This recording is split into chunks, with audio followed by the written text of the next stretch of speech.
retrouver sur ma chaîne Livresque aujourd'hui pour faire une gazette. On va parler de 3 lectures, un historique, un thriller et une dark romance. Je commence tout de suite avec l'historique. Je vous parle des Fantômes de Maiden Lane, le tome 12, Quand tombent les masques d'Elizabeth Hoyt, dernier de la saga. C'est une saga que j'adore. Les Fantômes de Maiden Lane, elle est top cette saga parce qu'on a des personnages vraiment agréables à suivre, avec des caractères tous différents, et surtout avec le fantôme de Saint-Gilles. Et ensuite, ça s'étoffe la saga, et on a les Seigneurs du Chaos là, dans les derniers tomes que j'ai pu lire de la saga. Et moi j'adore, vraiment, c'est une saga qui est géniale. Du coup, dernier tome, on retrouve Lady Iris et le duc d'Aymor, que l'on a rencontré dans le tome 11. On retrouve Lady Iris dans une mauvaise posture face au Seigneur du Chaos. Le Seigneur du Chaos, en fait, c'est une sorte de secte, de confrérie de nobles qui, en fait, assouvissent leur vice sur des enfants, etc. Donc, du coup, depuis quelques tomes, on les suit.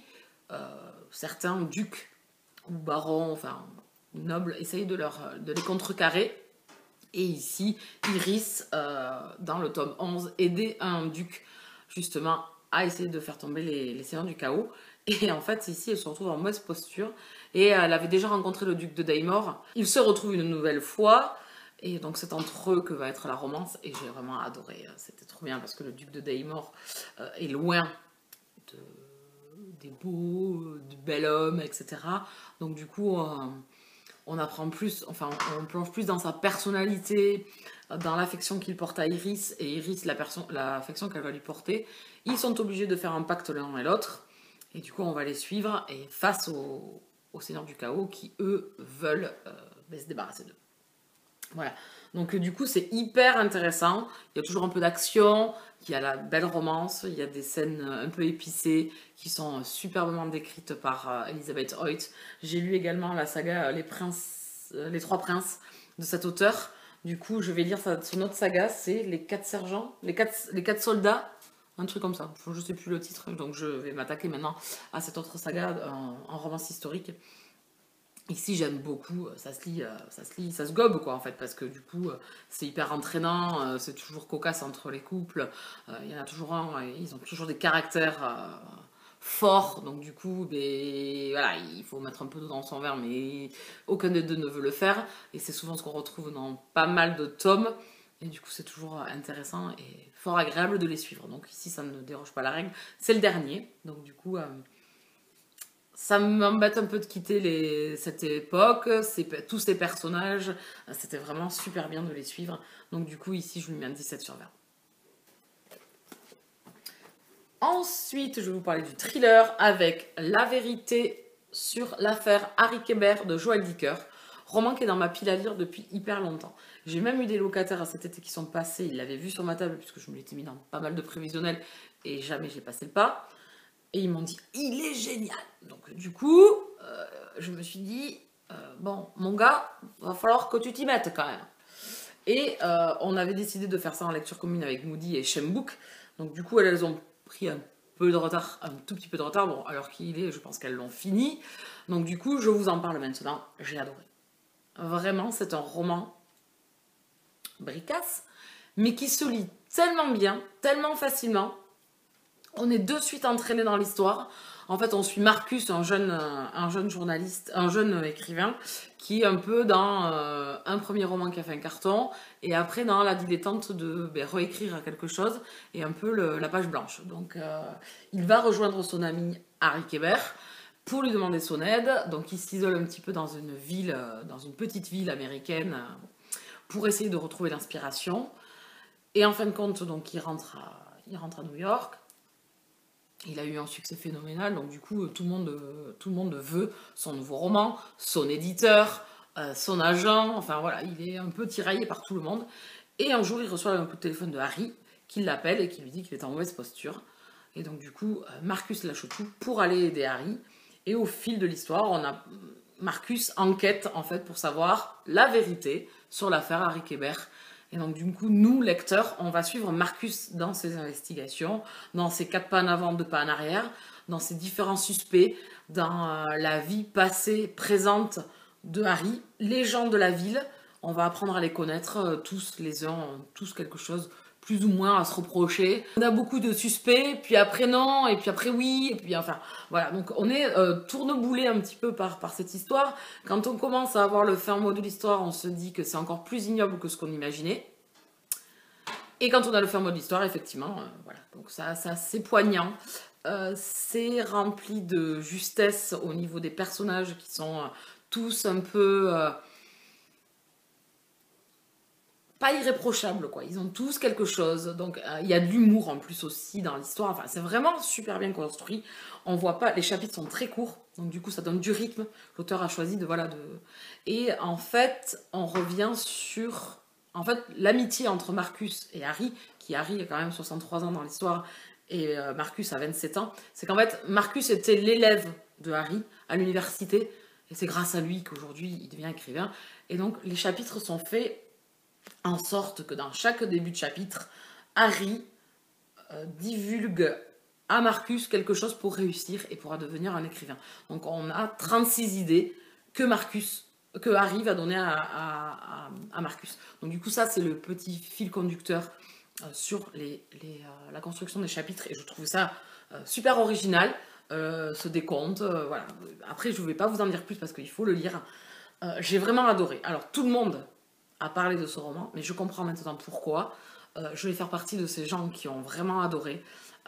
On se laisse porter, alors en plus c'est dans l'univers de l'écriture, des écrivains, donc du coup on est vraiment bercé là-dedans.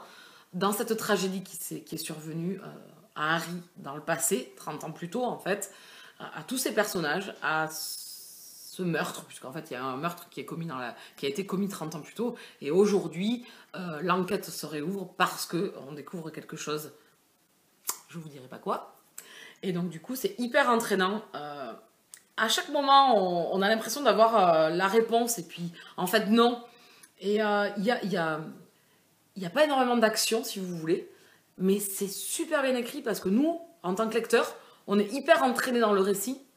Du coup, j'étais bluffée parce qu'il se passe pas des milliards de choses. On rencontre les personnalités de chacun, les hypothèses de Marcus qui s'allient à une autre personne au fil du roman. Et du coup, à chaque fois, on n'a jamais la bonne réponse. Et moi, c'est un sans faute pour ce roman, vraiment. Il est hyper bien construit, il est hyper bien réfléchi. Les personnages sont travaillés, les événements tragiques qui s'y produisent sont super bien menés. Quand on a le fin mot de l'histoire, c'est poignant, c'est même... Enfin, c'est l'horreur humaine, quoi, en fait. C'est l'humain dans sa déchéance et dans son côté qui peut être très très cruel sur certaines personnes, sur des choses qu'on peut s'imaginer sur les gens, mais en fait, des fois, on imagine des choses qui ne sont pas réelles, voilà, sur la personnalité d'une personne, de comment on l'aperçoit, parce qu'on ne la connaît pas. Et du coup, on fait des hypothèses qui sont pas bonnes. Et du coup, c'est à cause de ça qu'il se passe des tragédies des fois et des choses par peur, parce que l'humain a peur. Et quand l'humain a peur, il est un peu incontrôlable et il fait un peu n'importe quoi. Et dans le roman, c'est un peu ce qui se passe tout le fil. Chaque personnage nous présente sa peur à un moment donné et nous présente sa fragilité à cause de ça. Et du coup, moi, j'ai adoré vraiment ce roman. Je ne manquerai pas de lire le livre de Baltimore où on retrouve Marcus, si j'ai bien suivi. C'est pas un tome 2, c'est un tome compagnon où on va retrouver un des personnages dans cette histoire. Et donc, du coup, je ne manquerai pas de le lire, ainsi que les autres romans de cet auteur. Parce que moi, j'ai surkiffé. C'est mon premier coup de cœur de l'année 2019. Oui, on est en 2019. Du coup, j'ai vraiment adoré. Je vous le conseille fortement pour ceux qui sont comme moi, retardataires de ce roman-là, par peur peut-être du gros pavé. Mais en fin de compte, vous savez que moi, c'est ma hantise, les gros pavés. Et là, c'est passé crème, conseil. Vraiment, c'est top. Donc je lui mets un 19 sur 20. Coup de cœur pour ce premier roman de l'année 2019. Le dernier roman dont je vais vous parler, c'est Devil in Me de Juliette Pierce aux éditions Back Inc. Édition. Un roman que l'on a lu en lecture commune avec Mumu, Julie, Shelby et Ness. Je vous mettrai les liens de tout le monde en barre d'infos, chaîne YouTube, blog d'écrivain, Instagram pour certaines, enfin voilà, pour que vous puissiez suivre également, si le cœur vous en dit, leurs avis. sur ce roman. C'est une dark romance de chez Black Ink Edition. Vous savez que j'aime beaucoup cette maison d'édition. Plus ça va, plus j'aime beaucoup. Bien évidemment, avec Goran, hein, qui a été le précurseur, si je puis dire, alors que j'étais partie sur AD. Et en fait, j'ai lu d'abord Goran et j'ai lu AD après, qui a été une excellente lecture. J'ai lu Le sang des sauvages, qui a été pépite. Donc du coup, je continue. J'ai lu ce roman-là en lecture commune avec les filles. Atypique. Premier mot. Si je dois résumer le roman, atypique, folle dingue, complètement barré. Pour vous faire un résumé du roman. On suit Alix, notre héroïne qui est enfermée dans un hôpital psychiatrique. Que lui est-il arrivé? Pourquoi elle est là?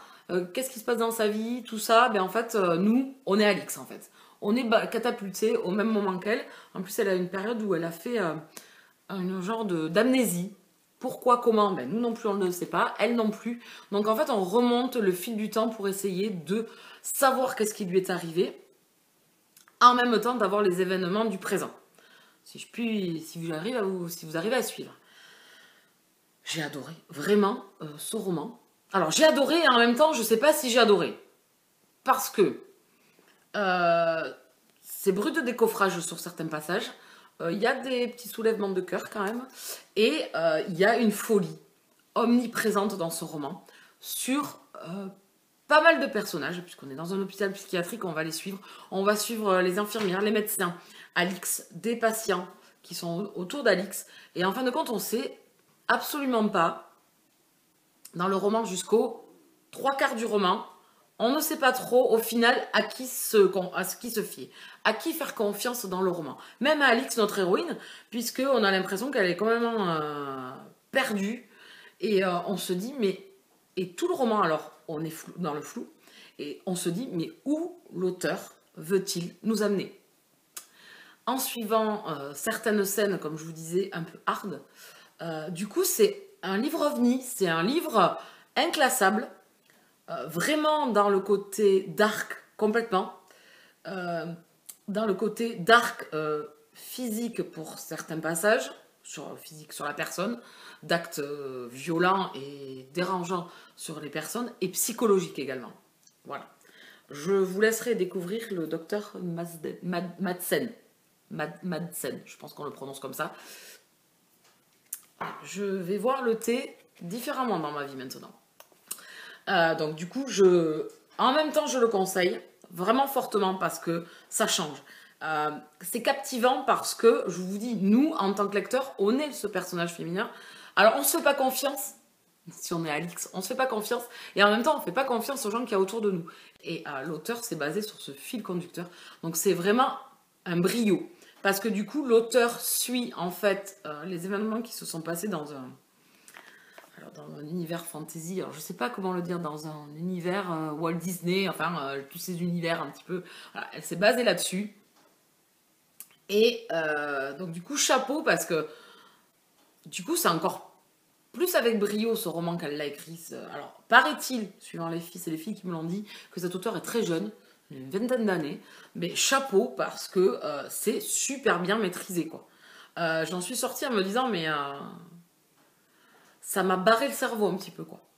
Alors, je ne peux pas vous parler forcément de l'histoire parce que je ne veux pas trop vous en dire, ça spoilerait trop. Je vous dis, on est dans un hôpital psychiatrique, on est avec ses malades, on est avec Alix et on est perdu. On est comme elle, on essaye de découvrir qu'est-ce qui s'est passé et pourquoi elle est amnésique, que lui est-il arrivé. Alors, par son amnésie actuelle, pourquoi? Alors que ça fait longtemps, enfin quelques temps déjà, pas mal de temps qu'elle est en hôpital psychiatrique, pourquoi elle a tout oublié et quel événement a fait qu'elle soit en hôpital psychiatrique. Je vais y arriver. Voilà, donc c'est de main de maître, vraiment. Ce roman-là est complètement inclassable. C'est du dark, ça c'est sûr, mais c'est pas de la dark romance. C'est du thriller psychologique un peu barré. J'ai vraiment adoré. J'ai vraiment adoré, ça m'a fait penser à tous ces univers un peu loufoques où il y a toujours un fil conducteur comme Sin City, le film, comme un peu les Tarantino. Voilà, un peu barré. Un peu mi-normal, mi-barré, quoi. Et un peu comme j'adore le Bourbon Kid, où on a du normal et du complètement loufoque à côté. Voilà, ça m'a fait penser à ça, dans la trame, on va dire, et pas dans l'histoire, hein, attention, mais dans ces romans qui vous captivent et qui en même temps vous vous dites, mais c'est un coup de cœur, c'est pas un coup de cœur, c'est qu'est-ce que je vais pouvoir en dire? Comment je vais pouvoir expliquer ce roman? Le fait que l'on soit toujours dans le flou, comme je vous disais, et le fait que ça soit un peu dérangeant et flippant, qu'on ne sait pas à qui se fier, ça met le lecteur un petit peu sur la retenue, au niveau de vraiment s'approprier les personnages et de les apprécier pleinement. Voilà, moi, Alix, je savais pas trop comment l'apercevoir par moment. Donc, du coup, ben, c'est ce qui m'empêche d'avoir un coup de cœur. C'est ce petit... Alors, on adore la lecture parce qu'on est captivé par ce qui se passe. On se dit, mais c'est fifou de malade quand on a le fin mot de l'histoire. Mais du coup, comme on est resté un petit peu dans le crispé parce qu'on se dit, mais qu'est-ce qui se passe? Se passe-t-il vraiment ce que je pense? Etc. Lui arrive-t-il vraiment tout ça? Enfin, ce qu'on imagine. Du coup, on est un peu frustré, un peu coincé, un peu dans le genre, dans l'angle comme ça, de se dire, ah, mais pourvu qu'il ne me voit pas, que se passe-t-il? Vous êtes un petit peu crispé, si je peux utiliser le mot crispé. On ne peut pas pleinement s'épanouir et s'accaparer un petit peu l'histoire et tout. On reste observateur de ce qui se passe, mais vraiment observateur. Un peu dans la crainte et l'appréhension de ce qui va arriver. Pour notre héroïne et pour l'histoire. Voilà, donc du coup, c'est pour cette explication-là qu'il n'y a pas de coup de cœur. Donc du coup, il y avait l'entrain, il y avait l'envie, il y avait la passion de ma lecture, mais je me suis pas attachée au personnage et donc du coup, je suis restée un tout petit peu extérieure par frustration et par incompréhension de ce qui allait me tomber sur le museau, quoi. Quelques scènes qui sont, attention, s'accrocher. Donc voilà, je préfère vous avertir, public averti, vous l'êtes. Attention, il y a des scènes violentes, il y a des scènes psychologiques et physiques qui peuvent heurter. J'ai adoré, enfin j'ai adoré et en même temps, voilà. Ça peut pas être, c'est pas un coup de cœur, mais c'est une très très bonne lecture et je suis ravie de l'avoir découvert. C'est un 18 sur 20 quand même, les gars. C'est un 18 sur 20 quand même. On a fini, donc vous avez vu quand même que j'ai lu 3 excellentes lectures. Et comment vous dire que quand c'est comme ça, c'est pépite. Voilà, mais on a fait le tour des 3 lectures dont je voulais vous parler. Moi, je vous laisse là. Hein. Je vais aller me mettre à lire peut-être un petit peu. Et je vous dis à bientôt. Bisous câlins.